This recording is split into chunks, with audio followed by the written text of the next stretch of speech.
Mon nom est Lilian Mathieu. Alors, les mouvements sociaux, pendant longtemps, ont été rangés par la science politique parmi les formes non conventionnelles de participation politique. C'est une définition par exclusion, une définition par opposition, par rapport, évidemment, à l'inverse, les formes conventionnelles de participation, c'est-à-dire en premier lieu le vote pour des représentants qui sont chargés d'incarner la volonté générale pendant le temps de leur mandat. Cette distinction, c'est aussi une hiérarchisation. La politique conventionnelle dispose de la plus grande légitimité puisqu'elle suppose la libre expression de l'ensemble du peuple qui se choisit ses représentants avec la possibilité de ne pas les reconduire au terme de leur mandat s'ils n'ont pas donné satisfaction. Pour autant, pendant la durée de ce mandat, l'électeur insatisfait est soumis à un impératif de patience. Il lui faut attendre la prochaine échéance électorale pour pouvoir s'exprimer à nouveau. Les formes non conventionnelles de participation transgressent cet impératif de patience.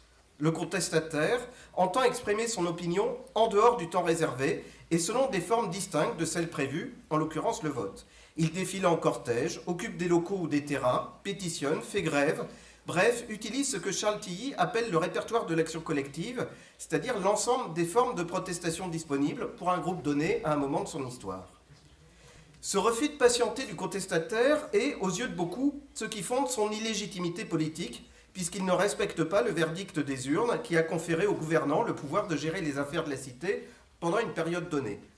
Le grand théoricien de cette manière légitimiste de disqualifier les mouvements sociaux, c'est Jean-Pierre Raffarin, lorsqu'il clamait que ce n'est pas la rue qui gouverne.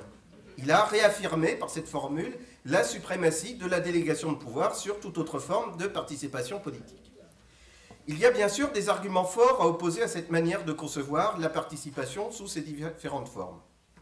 Un premier argument est que cette division et cette hiérarchisation entre formes conventionnelles et non conventionnelles d'expression politique ne tient pas, ou ne tient plus. On sait que certains des plus importants cortèges manifestants de ces toutes dernières années ont été emmenés par quelqu'un qui s'appelle Ludivine de la Rochère, né Maigret d'Ettigny de Sérilly, et on perçoit immédiatement que protester collectivement contre une politique est devenu quelque chose d'extrêmement conventionnel et que ce n'est plus réservé à quelques marginaux, ceux qu'on désignait également dans la science politique ancien modèle comme des minorités actives pour souligner leur caractère politiquement incongru et leur faible représentativité. Un deuxième argument, à mon sens plus essentiel, est que l'injonction à la patience est contraire aux principes démocratiques qu'invoquent pourtant ceux qui tentent de l'imposer. La Déclaration des droits de l'homme de 1791 indique clairement, je cite, que quand le gouvernement viole les droits du peuple, l'insurrection est, pour le peuple et pour chaque portion du peuple, le plus sacré des droits et le plus indispensable des devoirs. Le peuple a non seulement le droit, mais le devoir de s'exprimer, éventuellement en dehors des périodes électorales et par des moyens perturbateurs, pour interpeller ces gouvernements lorsqu'ils s'écartent de leur mandat. Il est toujours utile de rappeler à ceux qui l'oublient que le 14 juillet, ce n'est pas que la date de la garden party de l'Élysée. Un troisième argument, qui lui aussi est à mes yeux essentiel, tient à ce qu'est le vote lui-même. Les théoriciens de la démocratie américains, que sont par exemple Emerson et Thoreau, ont rappelé que par son vote, chacun et chacune délègue sa voix à un représentant qui parlera en notre nom collectif. Mais il y a toujours le risque potentiel que cette voix de l'élu ne soit pas fidèle à celle qui lui a été déléguée.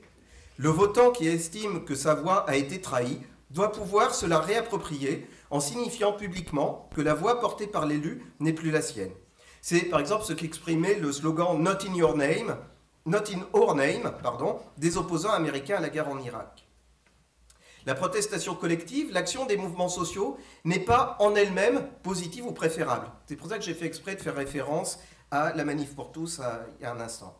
Elle est porteuse de revendications, d'intérêts, de visions du monde qui doivent être débattues collectivement, acceptées ou refusées en regard de leur conformité à l'intérêt général comme à la protection des individualités.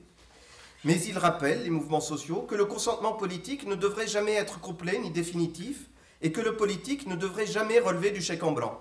Un système authentiquement démocratique doit laisser à chacun et chacune la possibilité de reprendre sa voix et d'exprimer une voix dissidente lorsque le représentant ne porte plus fidèlement la parole qui lui a été confiée.